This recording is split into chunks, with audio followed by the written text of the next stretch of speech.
एक गांव का बेचारा बहुत गरीब आदमी था, थोड़ा पढ़ा लिखा था, नौकरी के लिए शहर में आया। किसी ने पियोन की नौकरी दे दी, झाड़ू निकालने की। बेचारा गांव से आया था, गांव के कपड़े थे, धोती थी, पगड़ी थी, फटी हुई, झाड़ू निकालता। महीने की तनख्वाह मिली तो घर चिट्ठी लिख रहा था, तो सेठ ने देख लिया कि तुम पढ़े लिखे हो क्या? स्कूल गया था, लिखना आता है। बोला फिर झाड़ू के काम को छोड़ो, तेरे को क्लार्क रखता हूँ। उसको क्लार्क बना दिया। दूसरे महीने वो क्लार्क बन गया। महीने के बाद तनख्वाह दिया तो देखा कि वो गणित से लिख रहा है कि इतना खर्चा हुआ मेरा, इतना बचा, इतना घर फेंकना। और तुम्हें ये अकाउंटिंग भी आती है क्या? बोला पढ़ा तो हूँ मैं, लिखना पढ़ना तो आता है। तो बोला फिर तेरे को मैनेजर बना दे। उसको प्रमोट हो गया, मैनेजर हो गया। अब मैनेजर जो हो गया तो दूसरे पुराने मैनेजरों को उससे बहुत ज्यादा ईर्ष्या होने लगी। ये कल आया, झाड़ू निकाला था, आज मैनेजर हो गया। अब उन्होंने कहा कि इसको कैसे निकलवाए सेठ से। वो दौड़ रहे थे कि क्या करता है देखिए। तो लंच आवर में वो रोज घर जाता था, दरवाजे को अंदर से बंद करता था और थोड़ी देर अंदर बैठता था। और वो खिड़की से देखते थे कि एक पेटी खोलता है, ताला लगा हुआ है, और उसमें कुछ ऐसे करके देखता है, फिर ताला बंद करता है, फिर आ जाता है। उन्होंने कहा सेठ जी आपने मैनेजर बना रहा है, लेकिन ये आपका माल चोरी करता है। बोले नहीं, इसका हिसाब सब ठीक है। बोला ठीक है, आपको पता नहीं लगता है, हम आपको बताते हैं। ये दोपहर में कुछ कहाँ जाता है। उन्होंने इतना सेठ का कान भरा कि तुम आप चलो मेरे हमारे साथ, आप देखो चल के। 1 बजे ले गए से तो उसको घर के अंदर जा रहा है, दरवाजा बंद किया, खिड़की से देखा, देखो पेटी खोल रहा है ना। अब तो आपको विश्वास हुआ तो हम कह रहे हैं। सेठ दरवाजा खोलो, बाहर से कहा, नहीं खोल रहा है। तो बोला तोड़ो दरवाजा। दरवाजा तोड़वाया सेठ ने, पेटी के ऊपर बैठ गया, ताला नहीं खोल रहा। सब बोलते देखो सेठ जी कितना चोरी किया है, अब डर रहा है, नहीं खोल रहा है। उसको हटाया, जबरदस्ती खींच के पेटी को खोला। पेटी के अंदर फटी हुई पगड़ी और धोती थी जो वो घर से लाया था। सेठ ने देखा और उसकी ओर देखा। बस तुम कहते हो चोरी करते हो, ये क्या है? उसकी आंखों में आंसू थे। बोला ये मैं रोज देखता हूँ कि मैं आया इन कपड़ों में था, आपने मुझे मैनेजर बनाया है, ये तो आपकी मेहरबानी है। मैं अपनी असलियत को भूलना नहीं चाहता हूँ, हमेशा अपने हाल में रहूं, इसलिए मैं ऐसे रोज करता हूँ। एवरी डे आई सी। तो हमारी दम्भ न करके जो हमारी असलियत है उसको भूलना नहीं चाहिए। अब इससे ज्यादा ये सोचना है कि हमारी असलियत तो ये है कि हम भगवान के नित्य दास हैं। उसको भूल के हम बास बन के बासी क्यों बनते जा रहे हैं? बास का मतलब यूजलेस।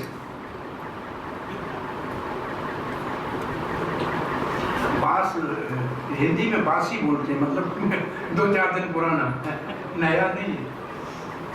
दास दास बनना चाहिए, सेवा करना चाहिए। सो भगवान क्यों हृदय साफ करता है हमारे? क्योंकि भगवान हमसे प्रेम करते हैं, हम उसके बच्चे हैं। तो असुरी संपदा योग में भगवान ने कह दिया कि उनको मैं असुरी योनि में डालता हूं, लेकिन फिर भी पिता तो है ना। मन में आया कि नहीं, इनको फिर भी समझाता हूं। असुरी योनि में जाने के लिए 3 खतरनाक गेट है, काम, क्रोध और लोभ। इससे बचो। आज आगे भगवान कहते हैं एतै विमुक्तः कौन्तेय तमोद्वारैस्त्रिभिः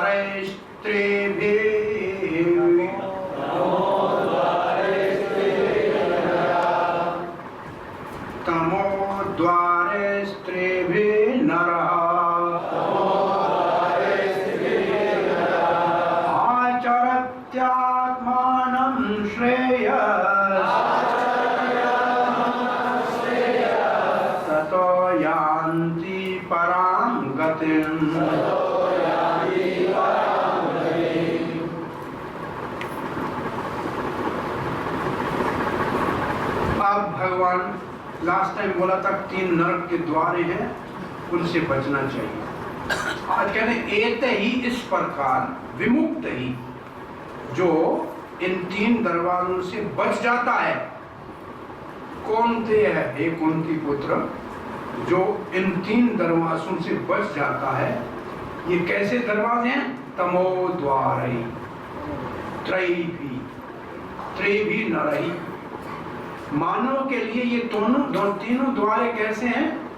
अंधकार। तमो का मतलब ये अंधकार के द्वारे अज्ञानता में ले जाते हैं।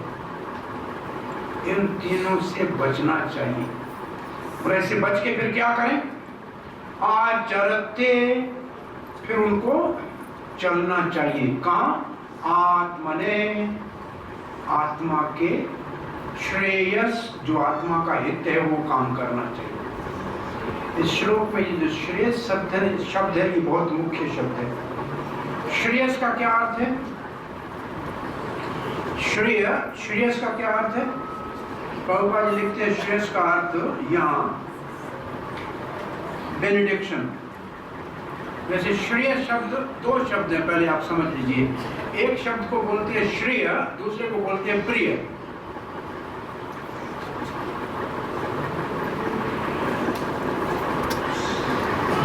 ध्रुव की कथा सुनिए, ध्रुव महाराज की। उसकी 2 माताएं थी, उनके नाम आते हैं किसी को?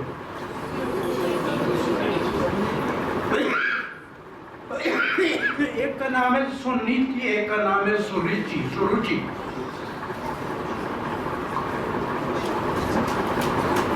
सुरुचि का मतलब है जो अच्छा लगे वो करे, जो अच्छा लगे वो करे, ये सुरुचि हो गई। ठीक है, इसको बोलते हैं प्रियस, जो मुझे अच्छा लगे वो करूंगा। और दूसरी माँ का नाम क्या है? सुनीति। सुनीति का मतलब है श्रेय, जो नीति कहे वो करना चाहिए। जो नीति कहे, शास्त्र कहे, बड़े कहे वो करना चाहिए। तो सुनीति के बेटे का नाम क्या है? ध्रुव का मतलब होता है अटल, लंबा समय रहने वाला, न हिलने वाला।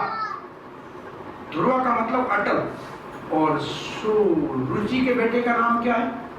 उत्तम, तत्काल। तत्काल का मतलब टेम्पररी, थोड़ी देर, ज्यादा रहेगा नहीं। तो काम क्या करना चाहिए इन नरक के द्वारों से बचकर? तमो का मतलब नरक ही समझना चाहिए। क्या करना चाहिए? आत्मा के श्रेय के कार्य में लगना चाहिए। तो आत्मा के श्रेय का कार्य क्या है? हम सामान्य भाषा में आपको बोले श्रेय और प्रिय क्या कहते हैं, किसको कहते हैं? एक डायबिटीज का पेशेंट हो, शुगर का, उसको अच्छा, उसके लिए उसको अच्छा क्या लगता है? रसगुल्ला। उसको अच्छा लगता है, कोई देखे ना देखे तो कुछ खा लूं। तो उसका प्रिय क्या है? रसगुल्ला। लेकिन उसके लिए श्रेय क्या है? उसका भला किसमें है? करेले में। करेला खाएगा तो ठीक जिएगा, और रसगुल्ला खाएगा तो बीमार होके परेशान होगा। तो प्रिय का मतलब अपने अच्छा तो लगता है लेकिन अहित है उसमें, वो नहीं करना चाहिए। श्रेय का मतलब हो सकता है अभी थोड़ी तकलीफ हो, लेकिन आगे चल के यही काम आएगा, ये श्रेय है। अर्जुन जब दूसरे अध्याय भगवत गीता में 7वें अध्याय में श्री कृष्ण को अपना गुरु मानता है, तब वो एक शब्द बोलता है, तत श्रेयस सुनिश्चितम भुवि तन्मे। जो मेरा श्रेय है वो बोलिए, मुझे श्रेय बताइए मेरा, मैं आपका शिष्य हूं, मेरा भला आप किस में चाहते हैं वो बताइए। अर्जुन के कहने का तात्पर्य यह है कि इनसे मैं डरता नहीं हूं, मेरे सामने खड़े हैं, इनको मैं हरा चुका हूं कई बार, इनसे मुझे भय नहीं है, लेकिन धर्म के नीति के अनुसार भलाई मेरी किसमें वो बताइए। श्रेय यत् श्रेय सुनिश्चितम मुरीमे तम शिष्यम शिष्यत्याम साधिमाम त्वाम परपनम। श्रेय के लिए सोचना चाहिए, प्रिय को दूर फेंकना चाहिए। रावण के पास लक्ष्मण को भेजा था राम जी ने। जब रावण गिर चुका था रणभूमि में, तो लक्ष्मण को राम जी ने कहा, ये रावण पुलस्त का पोता है, वेद गए हैं, बहुत बड़ा पंडित है, ब्राह्मण है, इससे कुछ शिक्षा लेकर आओ।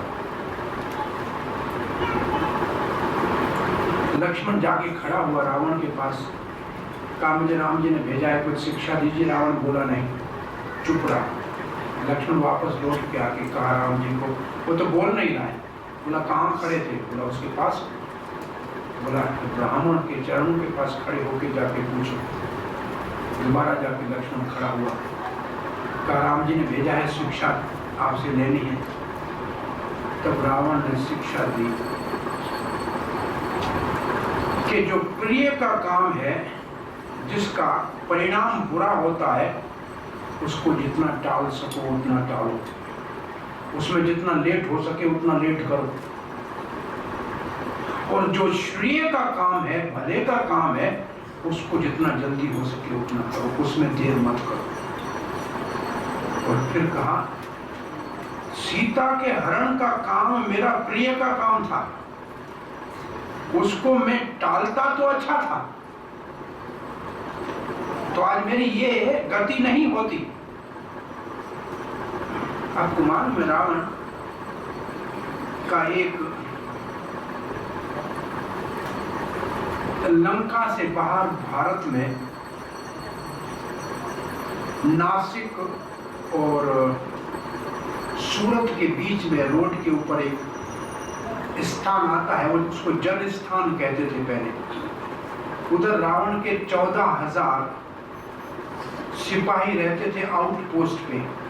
खर, दूषण, तिरसरा, अकंपन उनके लीडर थे, और शूर्पणखा उनकी बहन उनके साथ रहती थी। तो जब शूर्पणखा का नाक काटा लक्ष्मण ने, तब खर, दूषण और त्रिसरा भगवान राम के द्वारा उनका उद्धार हुआ। वैसे खर किसको कहते हैं? गधे को। समझाने से ऊपर कभी नहीं समझेगा। दूषण किसको कहते? जो दूसरे में दोष देखे। दोष तो था शूर्पणखा का, और लड़ने आए थे राम से। दोष किसका था? शूर्पणखा का था। तो दूषण अपने में दोष नहीं, दूसरे में देखे। और तिरसरा किसको कहते हैं? 3 सर, एक से एक बात, दूसरे दूसरी, तीसरे से तीसरी। तो ऐसे आदमी 3 को। और अकंपन जो था, उसका नाम था अकंपन, मतलब किसी से डरता नहीं है। वो कांपता कांपता रावण के पास गया और बोला पहले मेरा जीवन दान दो मुझे, कि आप मुझे मारोगे नहीं तो सत्य बताऊं। बोला आपको जीवन दान दिया। बोला महाराज वो जो 2 मानव राम लक्ष्मण है ना, जन स्थान में सब 14,000 को मार दिया, और कोई भी उनका सामना नहीं कर सकता। रावण ने तलवार निकाला। बोला आपने कहा था ना मारोगे नहीं। अब रावण उसी वक्त अपने रथ के ऊपर चढ़ के मारीच के पास गया, और मारीच को कहा, मारीच ऐसे जन स्थान पे राम। मारीच ने कहा बस बस, आपको किसने कहा है राम से शत्रुता करने का? वो आपका शत्रु है। असुरराज लंका समाप्त हो जाएगी। राम से एक बाण मैंने खाया है, एक बाण राम का मैंने विश्वामित्र के यज्ञ में खाया है, 100 योजन दूर मॉरिशस में आके गिरा हूं। उसको उसका नाम पहले मारीच ही होता, तो मारीच से मॉरिशस हो गया, उधर जाके गिरा। और अब कोई रथ कहता है तो उसका जो र सुनता हूं तो मैं कांपता हूं, कोई रतन कहता है तो र सुनने से मुझे डर लगता है। महाराज अगर मेरी मानो तो राम से दुश्मनी मत लो और सीता को भूल जाओ, नहीं तो आपका वंश का नाश हो जाएगा। रावण समझ गया, वापस लौट आया। रावण कहता है उस वक्त मैं ये काम दोबारा नहीं सोचता तो आज मेरा ये हाल नहीं होता। और तब तक शूर्पणखा आके टपकी कंपन के बाद, और आते ही कहा देखो मेरी हाल करो यहाँ अयाशी, तुम को यहाँ मौज में बैठे रहो, ये मेरी हाल, वहां तुम्हारे सैनिक मारे गए। फिर देखा कि रावण की दुख की रग कौन सी है, वीक पॉइंट क्या है। बोला जो भी हो, उन दोनों के मृत्यु का सबसे अच्छा कारण है उनके साथ जो सुंदर स्त्री सीता है उसको हरण करके लाओ, नहीं तो वो अब तुम्हारा यहाँ सुरक्षित कुछ भी नहीं। सीता की इतनी प्रशंसा की, रावण दोबारा गया मारीच के पास। और इस बार जब रावण ने मारीच को कहा, मारीच ने कहा महाराज सच कहने वाला साथी मिलना मुश्किल है, जो कड़वा सच बोले। मैं आपको फिर कहता हूं ये आप बहुत गलत काम करने जा रहे हैं। आज रावण ने कहा तुमको मेरी आज्ञा का पालन करना है, तुम वहां नहीं जाओगे तो तुम्हारे को मैं मृत्यु के घाट उतार दूंगा। तब मारीच ने कहा मरना ही है तो राम के हाथ मरना अच्छा है, रावण के हाथ मर के क्या करो। ये फिर उसने तो 2 बार रावण ने ये ट्राई किया। तो रावण लक्ष्मण को कहते बुरे काम को टालना अच्छा है, जो तत्काल प्रिय लगता है, किसी का पैसा चोरी करना अच्छा लगता है तो बाद में जेल में जाने का डर भी तो रहता है ना, किसी की बुराई करना अच्छी लगती है, इसको जितना टाल सको उतना अच्छा है। और रावण ने कहा मैंने सोचा था कि मैं यहाँ से स्वर्ग तक सीढ़ी बनाऊंगा और लोग जा सकेंगे आ सकेंगे, और मैं बना लेता। उस अच्छे काम करने में मैंने देर की, आज मैं मर रहा हूं, अब ये काम पूरा नहीं होगा। तो श्रेय के काम को करने में देर नहीं करनी चाहिए, और प्रिय वाला काम को थोड़ा सा पीछे हटाना अच्छा है। प्रिय वाला काम कौन सा होता है और श्रेय वाला काम कौन सा होता है? जो इंद्रियों से विषयों के भोग के सारे काम प्रिय के काम है। इंद्रियों के विषयों के भोग के सारे काम प्रिय के हैं। क्यों? क्योंकि उसका रिजल्ट दुख है, उसका रिजल्ट दुख है। ये संस प्रसजा भोगा दुख योन्य एवते आद्य अंतवंत कौन्त्य न तेषु रमते बुद्धा। ये जो इंद्रियों के द्वारा विषयों का सुख है, इस सुख के गर्भ में दुख पलता है। हम जब आम व्यक्तियों को ये कथा बताते हैं तब ये ऐसे बोलते हैं, बाय 1 गेट 1 फ्री। सुख लीजिए, दुख मुफ्त में आपको दिया जाएगा। वेरी सिंपल फॉर्मूला है, बाय 1 गेट 1 फ्री। सुख के साथ दुख जुड़ा हुआ है, उससे अलग नहीं किया जा सकता। सुख और दुख आपस में बहुत, एक के साथ दूसरा जुड़ा हुआ है।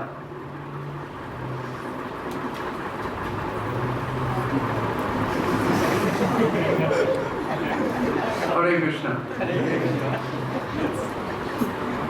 अगर आपको ऐसे मंदिर में जाओ और कहो कि मेरा तनख्वाह बढ़ जाए, और आपका तनख्वाह बढ़ जाए, तो इस बच्चे की तरह खुश हो जाओगे नहीं हो जाओगे? लेकिन ये बच्चे की खुशी है ना, ये प्रिय का कार्य है, श्रेय का कार्य नहीं है। ये प्रिय का कार्य तो बच्चे करते, बड़े नहीं करते ऐसे, बड़े करते हैं ऐसे। एक बार कहीं मैं प्रवचन कर रहा था कलकत्ते में, तो प्रवचन किसी प्ले ग्राउंड, बच्चों के प्ले ग्राउंड में था। तो कुछ बच्चे ऐसे ऊपर चढ़ के सीढ़ी पे जाके फिर फिसल के नीचे आ रहे थे, कुछ ऐसे घूम रहे थे। मैं उनको पूछा ये क्या कर रहे हैं? बोले बच्चे खेल रहे हैं। क्या करते हैं? ऊपर जाते हैं फिर घिसक के आते हैं। बोले तुम जाके कर, बोले ये बच्चों का खेल है। ये बच्चों का खेल है, तुम क्या कर रहे हो? तुम यहाँ से स्वर्ग में जाते हो फिर सीढ़ी से घिसक के नीचे आते हो, तो तुम भी तो बच्चों का ही खेल कर रहे हो। प्रयास करके यहाँ से ऊपर जाते हो फिर वापस घिसक के नीचे आते हो, फिर ऊपर चढ़ते हो, इधर से घूम के उधर का उधर, तुम भी तो बच्चों के खेल में लगे हुए हो। तो ये बच्चों का खेल है, प्रिय बच्चों को अच्छा लगता है, खिलौना आया खुश हो गए, ये बच्चों का है। श्रेय का मतलब है तपस्या करनी है, 1 घंटा बैठ के भगवत गीता सुननी है, ये श्रेय का कार्य है। थोड़ी तपस्या हो जाएगी लेकिन हृदय साफ हो जाएगा। तो अब आत्मा का श्रेय किसमें है वो काम करो। तो इसका मतलब श्रेय आत्मा के काम को बोलते हैं, प्रिय शरीर के काम को बोलते हैं। जो शरीर के सुख की चेष्टा है वो सब प्रिय के अंतर्गत आती है। जो आत्मा के उद्धार के काम है वो श्रेय में आते हैं। तो आत्मा के श्रेय का काम करो, वो आत्मा के श्रेय का काम करने से क्या होगा? ततो याति परम गतिम, तो फिर आपकी गति उत्तम होगी। परम का मतलब उत्तम, गति का मतलब 2 होता है।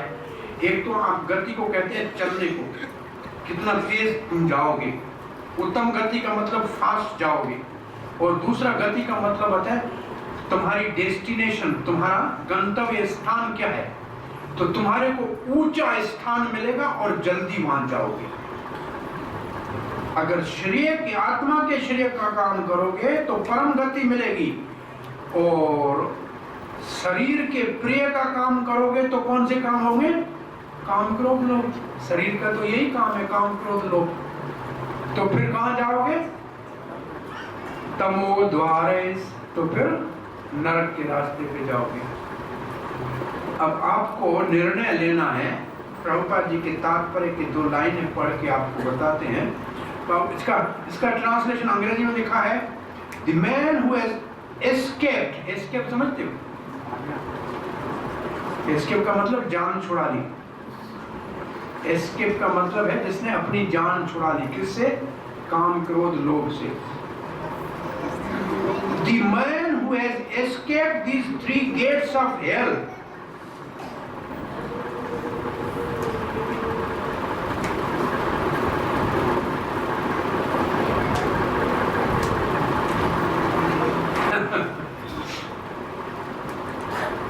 नरक का दरवाजा, अमेरिकन नरक का दरवाजा था, इंग्लैंड के नरक का दरवाजा था, रशियन नरक के दरवाजा था, फ्रेंच का था, और एक इंडियन पाकिस्तान नरक का दरवाजा भी था। और सबके बाहर लिखा था, यहाँ ले जाया जाएगा, बिजली की कुर्सी में बिठाया जाएगा, झटके दिए जाएंगे, कोड़े मारे जाएंगे, लेकिन बाकी सब नर्क, अमेरिकन नर्क के दरवाजे पे कोई नहीं, फ्रेंच दरवाजे पे कोई नहीं, इंग्लैंड, वो हिंदुस्तान पाकिस्तान उधर लंबी लाइन लगी हुई थी। बोला तो नर्क, वो भी नर्क के इधर क्यों खड़े हो? बोला ये सब में एक ही बात लिखी है, इलेक्ट्रिक चेयर में बिठाएंगे, कोड़े मारेंगे। बोला यहाँ लाइट हो सकता है कि कटौती हो चेयर पे, मुझे झटका आने लगे, यहाँ थोड़ा चांस है बचने का, यहाँ लाइट जरा कम ही होती है, तो इस नर्क में चांस है बचने का। बोला फिर कोड़ा? बोला चाय पीने गया होगा, कोड़े वाला सिगरेट पीता होगा बेचारा, तो हो सकता है यहाँ वहां तो बिल्कुल कुछ नहीं बचने का चांस। तो ऐसे नर्क के दरवाजे जहाँ बचने का चांस नहीं है, उसको अवॉइड करना चाहिए, या थोड़ा सा रिस्क कम हो वहां जाना चाहिए। तो यहाँ ये एस्केप का मतलब ये है कि उनसे रास्ते को थोड़ा अपना बदल लेना चाहिए, उन दरवाजों से हट के जाना चाहिए। One who escaped these 3 doors leading to hell, O son of Kunti, perform acts conducive to self-realization. आत्मा के श्रेय के कार्य करेंगे, आत्म साक्षात्कार के काम में लगेंगे, एंड दस, और फिर ग्रेजुअली, आस्ता आस्ता, अटेन द सुप्रीम डेस्टिनेशन, परम पद को प्राप्त करेंगे, वापस जन्म मृत्यु के चक्कर में नहीं आएंगे। एक राजा की रानी थी। रानी के घर के सामने ज्वेलर का घर था, सुनार का घर था। हरे कृष्णा, पार्टनर को लाइए।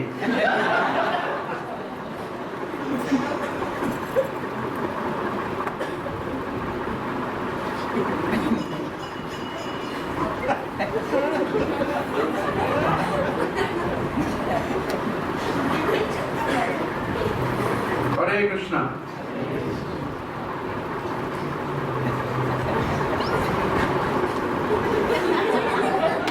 श्री के बाद ऐसे चक्कर लगाने पड़ेंगे।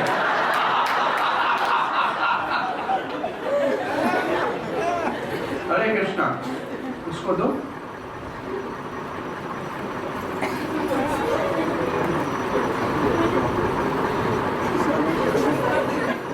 हरे कृष्णा।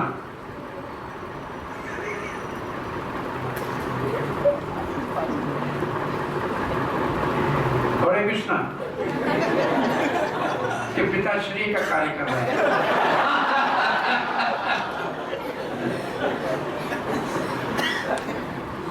बच्चे प्रिय का कार्य करते हैं, बड़ों को श्रेय का कार्य करना चाहिए। तो बात क्या कर रहे थे? सुनार का घर सामने था और राजा की रानी छत के ऊपर बैठी थी। किसी को भेजा कि सुनार को लेकर आओ, कुछ उससे गहने लेने हैं, कुछ ऑर्नामेंट्स खरीद करने। गया, राजा की रानी का आदेश था, आया। जब गहने देखने लगी, रानी गहने नहीं देख लगी, सुनार को देखने लगी। रानी के मन में काम आ गया और सुनार से खरीदने के बजाय प्रेम की बातें करने लगी। उस दिन अचानक राजा टाइम से पहले घर में आ गए। रानी को डर लगा, क्योंकि जिसे हृदय में पाप होता है उसको डर लगता है। तो उसने कहा तुम छुप जाओ। बोला कहाँ छुपो? क्योंकि उसने भी प्रेम की बातों को सुना तो काम का उसके ऊपर भी प्रभाव हो गया। छुपने के लिए और जगह तो नहीं है। जो हमारा टॉयलेट है पुराने जमाने का, जो पुराने राजाओं के टॉयलेट, ऊपर प्लेटफॉर्म था, बीच में एक होल था, नीचे बड़ा खड्डा होता था। बोला साफ, आज सुबह साफ कर दिया, अभी तुम खड्डे के अंदर जाओ। महाराज आए हैं तो टॉयलेट तो जाएंगे नहीं, घर में आके बैठेंगे। तो वो जाके टॉयलेट में छुप गया। उस दिन राजा जल्दी इसलिए आया था, पता नहीं पेट ठीक नहीं था। और राजा सीधा टॉयलेट में गया और एक बार नहीं 2-3 बार जाना पड़ा। अब क्या हुआ ये आपको कुछ कहने की जरूरत नहीं है। बाहर 1 घंटे के बाद राजा फिर अपनी ऑफिस गया। ये बेचारा बाहर नहा धो के निकला और दूसरे दरवाजे से घर गया। दूसरे दिन रानी ने ऊपर से कहा आज कुछ सामान लेना है। बोला मेरे को टॉयलेट में नहीं छुपना है। आपको हंसी आ रही है? मेरे भाइयों, अगर करोगे प्रिय के काम तो जो गर्भ में जाके गिरना है वो तो चारों ओर टॉयलेट ही होता है और कुछ भी नहीं होता है। वो वही स्थान है, उधर ही जाके गिरना है। ये समझ में आ रही है बात? ये उदाहरण लिखा है सिर्फ हमको समझाने के लिए। ये प्लास्टिक की थैली कोई लेकर उसमें आपको डाल के बंद करके उल्टा लटका दिया जाए और फिर टॉयलेट के कमोड में लटका दिया जाए, ये कैसे लगेगा? ऐसे ही तो प्लास्टिक की थैली में लटका हुआ उल्टा बच्चा और चारों ओर से तो मलमूत्र होता है और क्या होता है। तो प्रिय का रास्ता कहाँ ले जाएगा? सुनार वाली जगह पे। और श्रेय का रास्ता उत्तम गति कुंडल में ले जाएगा, उत्तम गति पे ले जाओ। तो आत्म साक्षात्कार के कार्यों में लगना चाहिए। ये श्रेय के कार्य हैं और आत्म साक्षात्कार का कार्य शुरू कहाँ से होता है? श्रवण से। कृष्ण कथा सुनना चाहिए। कब कब सुनना चाहिए? फ्राइडे फ्राइडे सुनना चाहिए। भागवत में लिखा है नित्यम भागवत सेवया। अगर व्यासदेव आजकल आया होता तो लिखता मिडिल ईस्ट में फ्राइडे भागवत सेवया, बाकी दुनिया में संडे भागवत सेवया। अमेंडमेंट करनी पड़ेगी। इसका अर्थ ये है आपको नित्य भागवत सेवन करना चाहिए। अपनी गाड़ी में कैसेट लगा दो, गुरुजनों की, प्रभुपाद जी के भागवत का एक प्रवचन रोज सुन लिया करो। कहीं भी काम करते, नहीं तो घर में भोजन करते, उठते बैठते थोड़ा भागवत का रोज सुनने का नेम बना लो। रोज नेम बना लो कि एक लेक्चर भागवत का सुनेंगे। ये नित्यम भागवत सेवया हो गया। उसमें भी लाभ है, वही लाभ है क्या? नष्ट प्रायेषु अभद्रेषु, प्राय जितने भी अशुभ चीजें हैं, अभद्र चीजें हैं, वो नाश हो जाए।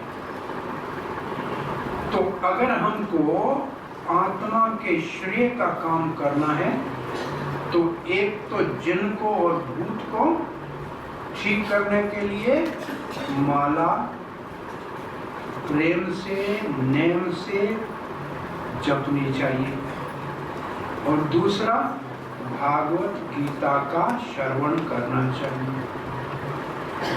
ये दो जब करने लगेंगे तो तीसरी चीज अपने आप होगी, वो होगी प्रसाद खाना। और जब प्रसाद खाने की बात आएगी तो प्रसाद तब होगा जब भगवान को भोग लगाएंगे, तो फिर आपके घर में भगवान आ जाएंगे। आपके घर में भगवान आ जाएंगे तो आपको प्रसाद मिलेगा। आप भागवत सुनेंगे, आप भगवान का कीर्तन करेंगे, आपका घर वैकुंठ हो जाएगा, आपकी आत्मा के श्रेय का कार्य शुरू हो जाएगा। आपकी उत्तम गति इस जीवन में हो जाएगी, मरने का इंतजार करने की जरूरत नहीं। इस जीवन में ही उत्तम गति हो जाएगी। घर के अंदर ये चार चीजें होने से घर वैकुंठ हो जाता है। प्रभुपाद जी ने भगवत गीता के 13वें अध्याय के अंदर इस बात को लिखा है। जिस घर में ये चार चीजें होती है वो घर वैकुंठ है।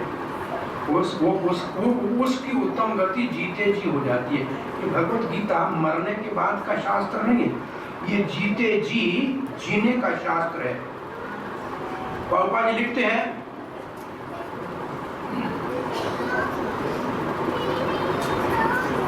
मानव को one should be very careful of these three enemies to human life: lust, anger and greed. ये तीन जो मानवता के शत्रु हैं, काम, क्रोध और लोभ,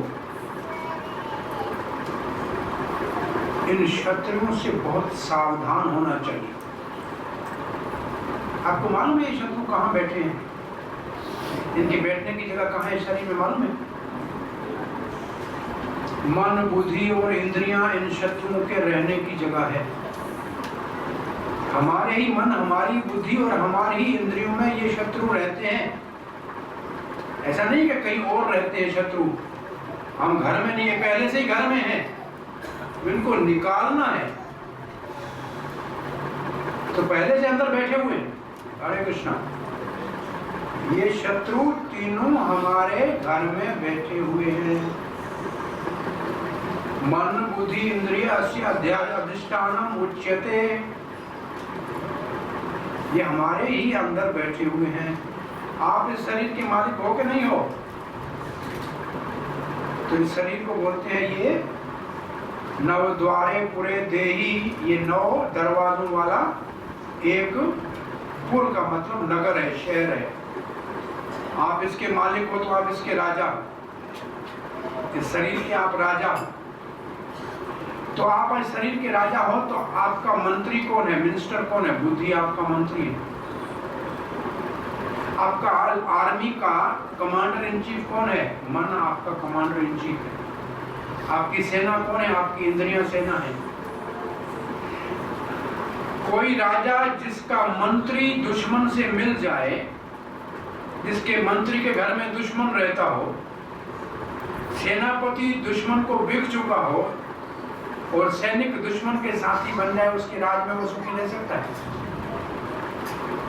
तो बताइए, इस शरीर का मंत्री बुद्धि उसमें बैठा है, आपका काम शत्रु हमारा मन के अंदर उसने कब्जा जमा लिया है, इंद्रियों को उसने अपने बस में कर लिया, तो हम इस शरीर में कैसे सुखी रहेंगे?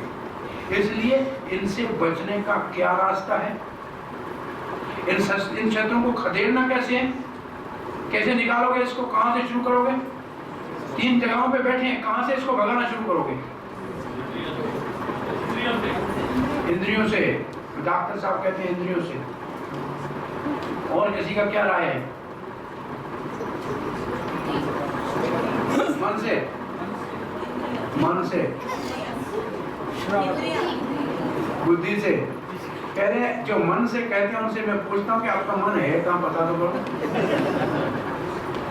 मन तो हमारे पकड़ में ही नहीं आता है, तो उसके अंदर क्या है, उसको निकालेंगे कैसे?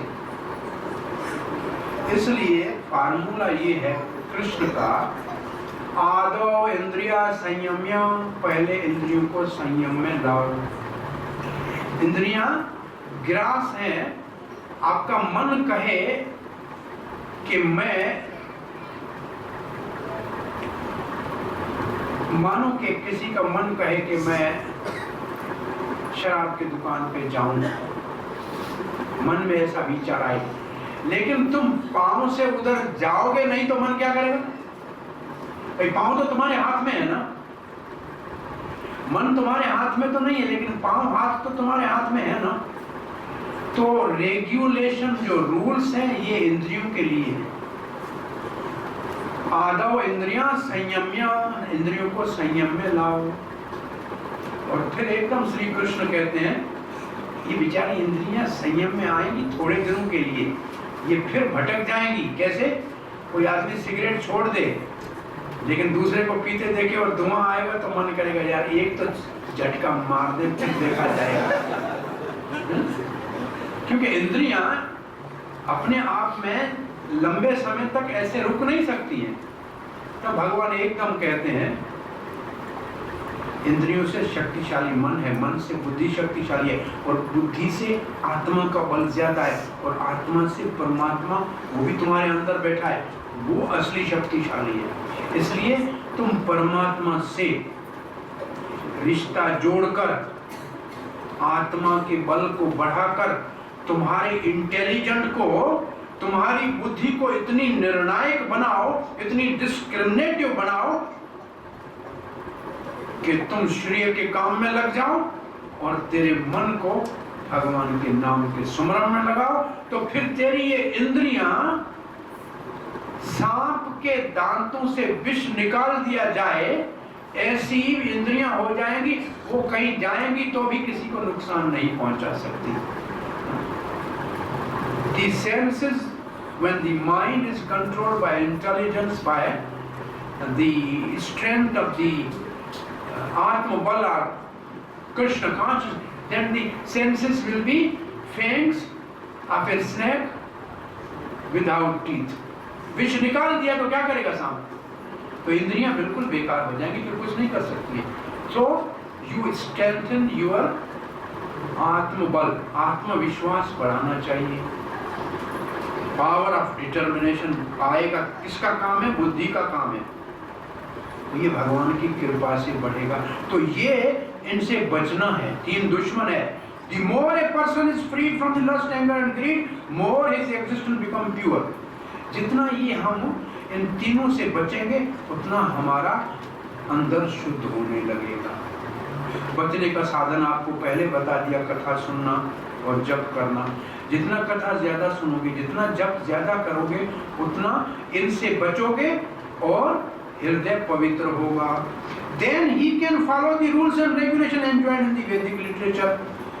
फिर आपको कहेंगे कि 4 नियम का पालन करो, तो आप कर सकते हो, क्योंकि आपका हृदय पवित्र हो गया। तो फिर आप बुरे कामों से बचने के लिए आप में हिम्मत आ जाएगी, वेद के नियम को पालन करोगे। The Vedic literature, by following the regular principle of human life, one gradually rises him to the platform of spiritual realization. तो वेदों ने जो नियम बता दिया है उसका पालन करेंगे तो आस्ते आस्ते हम आत्म साक्षात्कार के, आत्म श्रेय के रास्ते पे आगे बढ़ेंगे। तो वेदों के सारे नियमों का सार क्या बताया है? 4 चीजें नहीं करनी, 1 चीज करनी। ये वेदों का सार है। 1 चीज करनी, भगवान का नाम जपना। 4 चीज नहीं करनी, जो धर्म के 4 स्तंभ है, दया, तपस्या, पवित्रता और दया, तपस्या, पवित्रता और सत्य। ये धर्म के 4 स्तंभ हैं। इन 4 स्तंभों को जड़ से जो निकालने वाली बुराइयां हैं, उनसे बचना। तो धर्म, वेद का मतलब धर्म। तो धर्म के स्तंभ जो है, खंभे जो धर्म के हैं, वो है सत्य, दया, तपस्या और पवित्रता। और पवित्रता जाती है पर स्त्री पर पुरुष विवाह से बाहर रिलेशन से पवित्रता नाश होती है।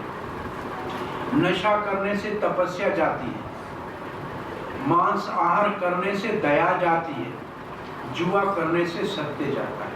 इसलिए ये 4 नियम पालन करना, वैदिक नियम यही है। ये वैदिक नियमों का सार है। If one is fortunate by such practice to rise to the platform of Krishna consciousness, then success is guaranteed for him. और ये करने शुरू करो और भगवान श्री कृष्ण की भावना का मतलब प्रेम करने की सेवा में लगो, तो आपकी परम गति गारंटेड है। परम गति गारंटेड है। In the Vedic literature, the ways of action and reactions are prescribed to enable one to come to the stage of purification. वेदों में कहा है कि कुछ करो, कुछ करना चाहिए, कुछ नहीं करना चाहिए। जो करना चाहिए उसको कर्म बोलते हैं, जो नहीं करना चाहिए उसको विक्रम बोलते हैं।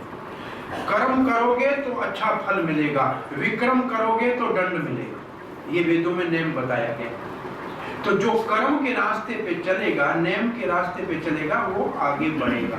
लेकिन कोई भाग्यशाली है तो कर्म और विक्रम दोनों से बच के, एक तीसरा शब्द भी भगवत गीता में है, उसका नाम है अकर्म। अकर्म का मतलब सब कुछ करते हुए भी न बुरा और न अच्छा फल भोगना पड़ेगा। अकर्म का मतलब है भगवान की सेवा के निमित्त कार्य करना। भक्तिमय कार्यों को अकर्म कहते हैं। कोई भाग्यशाली है तो ये the whole method is based on giving up lust, greed and anger। और ये सारे वेदों में जितना लिखा है उनका एक ही उद्देश्य है कि आदमी को इन 3 नरक के रास्तों से बचाया जाए। काम, क्रोध, लोभ से बचाने के लिए ये सारा वेदों का शिक्षा और साहित्य और साधनों का एक ही उद्देश्य है। By cultivating knowledge of this process, one can be elevated to the highest position of self-realization. This self-realization is perfected in devotional service. तो आत्म साक्षात्कार का अर्थ है अपने आप को पहचानना। अपने आप को पहचानने का मतलब मैं कौन हूँ, किसका हूँ। जिसका हूँ उसकी सेवा में लगूंगा तो सुखी रहूंगा। तो आत्म साक्षात्कार मतलब है अपने आप को पहचानना। आपको टाइम तो ज्यादा हो गया है। आत्म साक्षात्कार किसको कहते हैं और भक्ति किसको कहते हैं? ये छोटी बच्चियां आती है ना, या खेल रही है, हम उसको उठाएगा, गोद में बिठाएगा, खिलाएगा, इट्स ओके, नो प्रॉब्लम। छोटी बच्ची अभी आई थी ना, कोई परेशान नहीं है। ये बच्ची जब 18 साल की हो जाएगी तब उसको पता लगेगा कि अब मैं लड़की हूँ, मेरे को ऐसे नहीं जाना चाहिए, हर एक से नहीं मिलना चाहिए। ये सच है कि नहीं? इसको बोलते हैं आत्मा साक्षात्कार।